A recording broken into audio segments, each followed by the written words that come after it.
Shri insight of ടാരോട്ടിലേക്ക് എല്ലാവർക്കും സ്വാഗതം. നമുക്കിന്നൊരു റിലേഷൻഷിപ്പ് റീഡിങ്ങും കൂടി നോക്കുകയാണ്. ഫസ്റ്റ് കാർഡ് വന്നിരിക്കുന്നത് ദ ഡെവിൾ എന്ന കാർഡാണ്. എന്താണ് ഡെവിൾ? ഒരു തേർഡ് പാർട്ടിയുടെ ശക്തമായ സാന്നിധ്യം കാണിക്കുന്നുണ്ട്.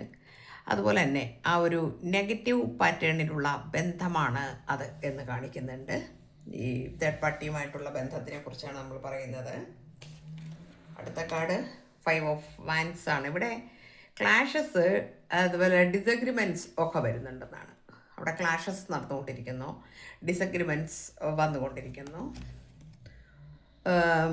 പിന്നെ 2 ഓഫ് സ്വോർഡ്സ് ഉണ്ട്, വാഗ്വാദങ്ങൾ വന്നിരിക്കുന്നു. ചില സമയത്തും അങ്ങോട്ടും ഇങ്ങോട്ടും വാളുകൾ ഉപയോഗിക്കുന്നു. വാളുകൾ ഉപയോഗിക്കുക എന്ന് പറഞ്ഞാൽ എന്താണ്? വാളെന്ന് പറഞ്ഞാൽ തന്നെ നമുക്കറിയാം അല്ലേ? അപ്പോൾ അത് നടക്കുന്നു. ഭയങ്കരമായിട്ടുള്ള പ്രശ്നങ്ങളാണ് എപ്പോഴും. ചലഞ്ചിങ് ആൻഡ് കാർമിക് ലവ് ആണ് അതെന്ന് കാണിക്കുന്നുണ്ട്. അപ്പോൾ ഇതൊരു ചലഞ്ചിങ് ആയിട്ടുള്ള സ്നേഹം ആണ്. അതുപോലെ ഈ ജീവിതത്തിൽ ഈ വ്യക്തി അനുഭവിക്കേണ്ടതാണ്. അവരുടെ കാർമിക് പാർട്ട്ണർ ആണ് എന്നാണ് കാണിക്കുന്നത് തേർഡ് പാർട്ടി. ഓക്കെ, അടുത്ത കാർഡ് വന്നിരിക്കുന്നത് മെറ്റീരിയലിസ്റ്റിക് ആയിട്ടുള്ള ത്രൈവിങ് ആയിട്ടുള്ള ഒരു സ്നേഹം ആണ്. ഒരുപാട് ബിസിനസ് ചെയ്യുന്ന ആൾക്കാരായിരിക്കാം, അല്ലെങ്കിൽ പല സ്ഥലങ്ങളിലും ഈ ബിസിനസ്സിൻ്റെ ഭാഗമായിട്ട് പലതും ചെയ്തുകൊണ്ടിരിക്കുന്നു. എത്ര ധനമുണ്ടാക്കിയാലും തികയാത്ത ഒരു അവസ്ഥകൾ. മെറ്റീരിയലിസ്റ്റിക് ആയിട്ടുള്ള കാര്യങ്ങൾക്ക് മുൻഗണന കൊടുക്കുക. അപ്പോൾ ഇവിടെ പിന്നെ സ്വസ്ഥത എന്ന് പറയുന്നതില്ല. എപ്പോഴും തിരക്കുകളാണ്. ബിസിനസ്സിൻ്റെ ലോകമായിരിക്കാം, അല്ലെങ്കിൽ സാമ്പത്തികം ഉണ്ടാക്കുന്നതിൻ്റെ തിരക്കുകളായിരിക്കാം, കരിയറിൻ്റെ ഭാഗമാകാം. എനിവേ, എന്ത് തന്നെയാണെങ്കിലും അതൊരു വല്ലാത്ത അതിനിടയിലാണ് ഈ സ്നേഹബന്ധങ്ങളൊക്കെ കൊണ്ടുപോകാൻ. അപ്പോൾ അത് കഴിയാറില്ല എന്നുള്ളതാണ്. ഇതെല്ലാം കൂടെ ഒരുമിച്ച് ഒരു മനുഷ്യനും കൊണ്ടുപോകാൻ പറ്റില്ല. എല്ലാം വേണം, വേണ്ടെന്നല്ല, അത് നമ്മൾ ബാലൻസ് ചെയ്ത് കൊണ്ടുപോകണം. പക്ഷേ ഇവിടെ അതല്ല. തേർഡ് പാർട്ടി ശക്തമായിട്ട് ഇങ്ങനെ പ്രതികരിച്ചുകൊണ്ടിരിക്കുന്നു. ഇവിടെ ഈ ഒരു ബിസിനസ് കാര്യങ്ങളിലേക്ക് ശ്രദ്ധ കൊടുക്കേണ്ടിയിരിക്കുന്നു ഒരുപാട് കാര്യങ്ങളിൽ എന്നാണ് നമുക്ക് കാണുന്നത്. അടുത്ത കാർഡ് നോക്കട്ടെ. ദ ഹെർമിറ്റ് വന്നിട്ടുണ്ട്. എന്താണ് അവിടെ? Introspection and self love. ഇവിടെ ഇതൊക്കെ നടക്കുന്ന സമയത്ത് സെൽഫ് ലവിന് കോൺസെൻട്രേറ്റ് ചെയ്യുന്നുണ്ട്. അവനവനെ സ്നേഹിക്കുക, അവനവൻ്റെ കർമ്മങ്ങളിൽ മുഴുകുക. ഇതിലൊന്നും തലയിട്ട് കൊടുത്തിട്ട് വലിയ കാര്യമൊന്നുമില്ല, അതൊന്നും വലിയ കാര്യമൊന്നുമില്ല എന്നുള്ള രീതിയിലാണ്. അതിനകത്തൊക്കെ പോയിട്ടുണ്ടെങ്കിൽ ജീവിതകാലം മുഴുവൻ നരയിക്കും എന്ന് ഈ വ്യക്തി മനസ്സിലാക്കുന്നു. അതുകൊണ്ട് തന്നെ അത് സെൽഫ് ലവിലേക്ക് പോയിരിക്കുന്നു എന്ന് കാണിക്കുന്നു. 7 ഓഫ് പെൻറ്റക്കിൾസ് വന്നിട്ടുണ്ട്. Thoughtful and progressive love. നിങ്ങളെക്കുറിച്ചാണ് ചിന്തിക്കുന്നത്. ഇതിനിടയിലെല്ലാം തന്നെ നിങ്ങളെക്കുറിച്ച് ചിന്തിക്കുമ്പോൾ അത് എങ്ങനെ പ്രോഗ്രസീവ് ആക്കാം എന്നാണ് ആൾ ധരിക്കുന്നതെങ്കിൽ ചിന്തിച്ചു കൊണ്ടിരിക്കുന്നതെന്ന് കാണിക്കുന്നുണ്ട്. 8 ഓഫ് പെൻറ്റക്കിൾസ് വന്നിട്ടുണ്ട്. Dedicated and cultivated love. അത് വളരെ ഡെഡിക്കേറ്റഡ് ആയിട്ടുള്ള ഒരു സ്നേഹമാണ്. അതിന് എന്തെല്ലാം നിങ്ങളുടെ അടുത്ത് ഒരു പക്ഷേ വിളിക്കുന്നുണ്ടാവില്ല, പറയുന്നുണ്ടാവില്ല, മെസ്സേജ് ഉണ്ടാവില്ല. ഒന്ന് വന്നിട്ട് വേഗം മുഖം കാണിച്ചിട്ട് വേഗം പോകുമായിരിക്കും. അതായത് ഓൺ ആൻഡ് ഓഫ് സിറ്റുവേഷൻ ആയിരിക്കാം. ബ്രേക്കപ്പ് കാണുന്നില്ല, ഓൺ ആൻഡ് ഓഫ് സിറ്റുവേഷൻ ആയിരിക്കാം. ചിലപ്പോൾ നോ കോണ്ടാക്റ്റ് ആയിരിക്കാം. അപ്പോൾ ഇങ്ങനെ പല പല പല രീതിയിലാണ് ഈ വ്യക്തി നിങ്ങളുമായിട്ട് പിന്നെ ബാഹ്യ സമ്പർക്കം ഉള്ളത്. എന്നാൽ നിങ്ങളുടെ സോൾസ് തമ്മിൽ അങ്ങനെയല്ല. അത് അവിടെ പ്രവർത്തിക്കുന്നുണ്ട്, അതവിടെ വർക്ക് ചെയ്യുന്നുണ്ട്.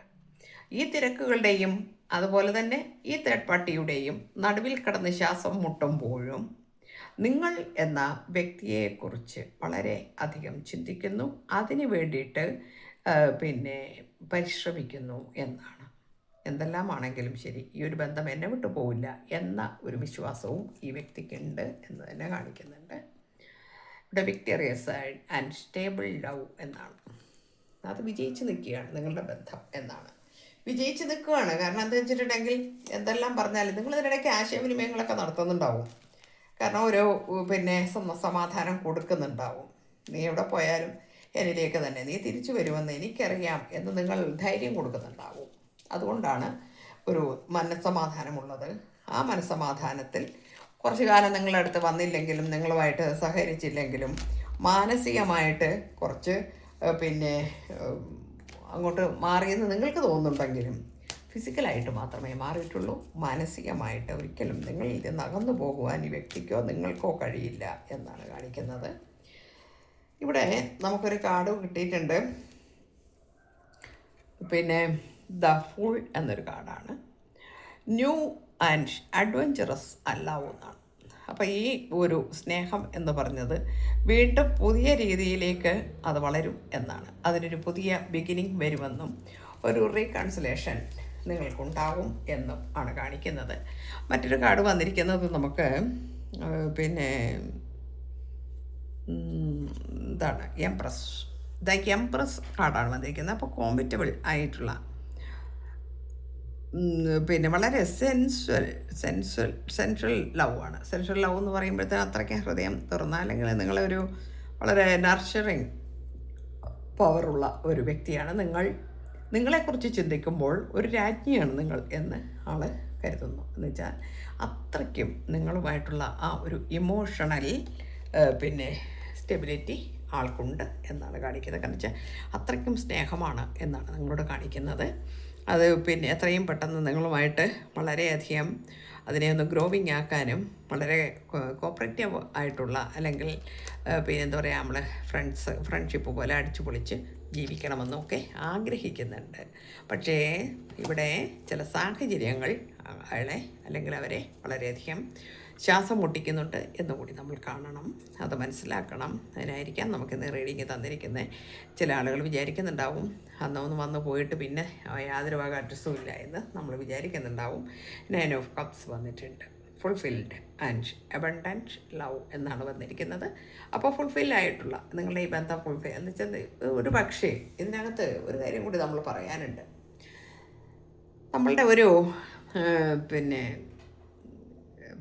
ഈ സ്നേഹം എന്ന് പറയുന്നത് എല്ലാവരും ധരിക്കും അത് വിവാഹം കഴിക്കുന്നതോടുകൂടിയാണ് ഫുൾഫില്ലാകുന്നത്. അതല്ലെങ്കിൽ പിന്നെ എല്ലാവരുടെയും കേസല്ല ഞാൻ പറയുന്നത്. ഇവിടെ തേർഡ് പാർട്ടി ഉള്ളത് കൊണ്ടാണ് നമ്മൾക്കിങ്ങനെ പറയേണ്ടി വരുന്നത്. ചില ആളുകൾ ചിന്തിക്കും ഈ പിന്നെ ഒരു ബന്ധമെന്ന് പറഞ്ഞാൽ ഒരുമിക്കുമ്പോഴാണ്, റീയൂണിയൻ നടക്കുമ്പോഴാണ് എന്നൊക്കെ. പക്ഷേ ഈ റീയൂണിയൻ എന്ന് പറയുമ്പോഴേ അത് ഫിസിക്കലായിട്ടുള്ള കാര്യങ്ങൾ തന്നെ ആയിക്കൊള്ളണം എന്നില്ല. മെൻ്റലി നിങ്ങൾ പിന്നെ ഇവിടെ വളരെയധികം പിന്നെ എന്താ പറയുക, സോൾ ടൈഡ് ചെയ്തിരിക്കുന്നതാണ്. സോൾ ടൈയാണ് ഇവിടെ കാണുന്നത്. അപ്പം മനസ്സുകൊണ്ട് തന്നെ നമ്മളുടെ ചില ബന്ധങ്ങൾ എങ്ങനെയുണ്ട്, ഒരു ടിൻ ഫ്ലെയിം ബന്ധം അല്ലെങ്കിൽ ആ രീതിയിലൊക്കെയുള്ള ബന്ധങ്ങൾ എന്ന് പറഞ്ഞാൽ ഒരു പക്ഷേ ഒരിക്കലും ഒരുമിക്കാൻ അവർക്ക് കഴിഞ്ഞു എന്ന് വരില്ല. പക്ഷേ ഹൃദയത്തിൽ എപ്പോഴും ഈ ഒരു സ്നേഹബന്ധം ഉണ്ടാവും. ആ സ്നേഹബന്ധമാണ് ഇവിടെ കാണിക്കുന്നത്. ഇവിടെ എന്തെല്ലാമാണെന്ന് പറഞ്ഞാലും ശരി, എന്തൊക്കെയാണ് അപ്പുറത്ത് നടക്കുന്നതെന്ന് പറഞ്ഞാലും മനസ്സിലെപ്പോഴും നിങ്ങളുമായിട്ടാണ് അറ്റാച്ച്മെൻ്റ് ഉള്ളത് എന്നാണ് കാണിക്കുന്നത്. പിന്നെ ആ ഒരു ബന്ധം, തേർഡ് പാർട്ടിയുമായിട്ടുള്ള ബന്ധം ഒരിക്കലും അത് പിന്നെ ഒരു താല്പര്യമുള്ള ബന്ധമല്ല എന്നാണ് കാണിക്കുന്നത്. അപ്പോൾ നിങ്ങളോട് ഭയങ്കര മമതയാണ്, നിങ്ങളോട് ഭയങ്കര സ്നേഹവുമാണ്. പക്ഷേ എപ്പോഴും അത് നിങ്ങളിലേക്ക് പിന്നെ വരുന്നില്ല, അല്ലെങ്കിൽ നിങ്ങൾക്ക് കിട്ടുന്നില്ല എന്നത് അതും ഡെസ്റ്റിനി തന്നെ എന്നേ പറയാൻ പറ്റുള്ളൂ. ഇവിടെ ജസ്റ്റിസ് വരുമെന്നാണ്. Fair and deserving love. ഇത് പിന്നെ നിങ്ങൾക്ക് യൂണിവേഴ്സ്, അല്ലെങ്കിൽ നിങ്ങൾ വിശ്വസിക്കുന്ന ആരാണോ ഡിവൈൻ യൂണിവേഴ്സ്, നിങ്ങൾ ആരെയാണോ കൂടുതൽ, ചിലർ മദർ യൂണിവേഴ്സിനെ വളരെയധികം പിന്നെ ആരാധിക്കുന്നവരൊക്കെ ഉണ്ട്. അതുപോലെ തന്നെ ഡിവൈനെ ആരാധിക്കുന്നവരുണ്ട്. ഇപ്പം നമുക്ക് ശക്തിയും പിന്നെ പുരുഷനും എന്നാണ് പറയുക. പ്രകൃതി ശക്തിയും പിന്നെ ഈശ്വരൻ പുരുഷനും എന്നാണ് നമ്മൾ സങ്കല്പിച്ചിരിക്കുന്നത്. ആ സങ്കല്പത്തിൽ നമ്മൾ ആരെയാണോ പ്രാർത്ഥിക്കുന്നത്, അല്ലെങ്കിൽ നമുക്ക് ആരോടാണോ മനസ്സുകൊണ്ട് നമ്മൾക്കൊരു ഇഷ്ടം തോന്നുന്നത് ആരാണോ അവരെ നിങ്ങൾ പിന്നെ വിളിക്കുന്നുണ്ട്, പ്രാർത്ഥിക്കുന്നുണ്ട്. ഈ ഒരു ബന്ധത്തിന് വേണ്ടിയിട്ട്, ഒരു പ്രോഗ്രസ് തരുവാൻ വേണ്ടിയിട്ട് നിങ്ങൾ പ്രാർത്ഥിക്കുന്നുണ്ട്. അതിൽ നിങ്ങൾക്ക് പിന്നെ ഒരു ഡിവൈൻ ഒരു ജസ്റ്റിസ് തരും എന്ന് തന്നെയാണ് പറയുന്നത്. നിങ്ങൾ വിശ്വസിക്കുന്ന ആരായാലും ഈശ്വരൻ്റെ കാര്യമാണ് പറയുന്നത്. പിന്നെ 2 ഓഫ് കപ്സ് വന്നിട്ടുണ്ട്. ഇവിടെ ഇമോഷണൽ ഡിസിഷൻ ആൻഡ് യൂണിയൻ വീണ്ടും വന്നിരിക്കുകയാണ്. അപ്പം നമുക്ക് എത്രയും ഈ കാർഡ്സ് നമ്മളിന്ന് എടുക്കുന്നുള്ളൂ, നമ്മളിനി എടുക്കുന്നില്ല. കാരണം നമുക്ക് വളരെ പിന്നെ നല്ല കാർഡ്സ് തന്നെയാണ് വന്നിരിക്കുന്നത്. തേർഡ് പാർട്ടി ആ രീതിയിലുള്ള ഒരു ബന്ധമാണ്. ഡബിളാണ് എനർജി വന്നിരിക്കുന്നത്. അവരുമായിട്ട് ഏത് സമയത്തും തല്ലും അടിയും പിടിയും കാര്യങ്ങളും ക്ലാഷസും ഒക്കെയാണ്. ആശയവിനിമയങ്ങൾ പോലും മര്യാദയ്ക്ക് നടക്കുന്നില്ല. കാരണം വെച്ചിട്ടുണ്ടെങ്കിൽ നമ്മുടെ ജീവിതത്തിൽ, നമ്മുടെ കുടുംബത്താണെങ്കിലും ശരി, ആണെങ്കിലും എവിടെയാണെങ്കിലും നമ്മളെ ഇറിറ്റേറ്റ് ചെയ്തുകൊണ്ടിരിക്കുന്ന ആ ഒരു ബന്ധം മാനസികമായി നമ്മളെ തളർത്തും, ശാരീരികമായിട്ടും. അപ്പോൾ പിന്നെ നമുക്ക് നമ്മളുടേതായ, അതാണ് ഇവിടെ സെൽഫ് ലവ് വന്നിരിക്കുന്നത്. ആ സെൽഫ് ലവിലേക്ക് തിരക്ക് പോയിരിക്കുന്ന ഒരു വ്യക്തിയാണ്. പിന്നെ മെറ്റീരിയലിസ്റ്റിക് ആയിട്ടുള്ള ഒരുപാട് കാര്യങ്ങൾ ചെയ്യാനുള്ളത് കൊണ്ട് അതിന് നല്ല തിരക്കുണ്ട്. എന്നാൽ നിങ്ങളെക്കുറിച്ച് ഓർക്കുമ്പോൾ മാത്രമാണ് ആൾക്ക് കുറച്ചൊരു മനസ്സമാധാനം ഉള്ളത്. അതിന് നിങ്ങൾക്ക് ഒരു ജസ്റ്റിസ് തരും എന്നാണ് നിങ്ങളോട് പറയുന്നത്. നിങ്ങൾ വളരെയധികം സഫർ ചെയ്യുന്ന ഒരു വ്യക്തിയാണെന്ന് കാണിക്കുന്നുണ്ട്. കാരണം ഈ ഒരു സ്നേഹം വരും പോകും അതിന് ഓൺ ആൻഡ് ഓഫ് സിറ്റുവേഷൻ ആയതുകൊണ്ട് തന്നെ മാനസികമായിട്ട് വളരെയധികം സംഘർഷങ്ങൾ നിങ്ങളും അനുഭവിക്കുന്നുണ്ട്. പക്ഷേ നിങ്ങൾക്കൊരു ജസ്റ്റിസ് തരും എന്നാണ് പറയുന്നത്. അവിടെ നിങ്ങൾക്ക് 2 ഓഫ് കപ്സ് എന്ന് പറയുന്ന കാർഡ് കിട്ടിയിട്ടുണ്ട്. 2 ഓഫ് കപ്സ് എന്ന് പറയുമ്പോൾ അത് വളരെ അധികം ഒരു പോസിറ്റീവായിട്ടുള്ള കാർഡാണ് റിലേഷൻഷിപ്പിൽ. ഓക്കെ, അപ്പോൾ നമ്മളിത് വൈൻഡപ്പ് ചെയ്യുകയാണ്. അതിനു മുമ്പ് പേഴ്സണൽ റീഡിങ് ഞാൻ നമ്പർ കൊടുക്കുന്നുണ്ട്. പേഴ്സണൽ റീഡിങ് വേണ്ടവർ പിന്നെ വാട്സപ്പ് ചെയ്യണം. അതുപോലെ കാരണം കൃത്യമായി കാര്യങ്ങൾ അറിയാൻ വേണ്ടിയാണ്. ഇത് നമുക്ക് ജനറൽ റീഡിങ് ആണല്ലോ.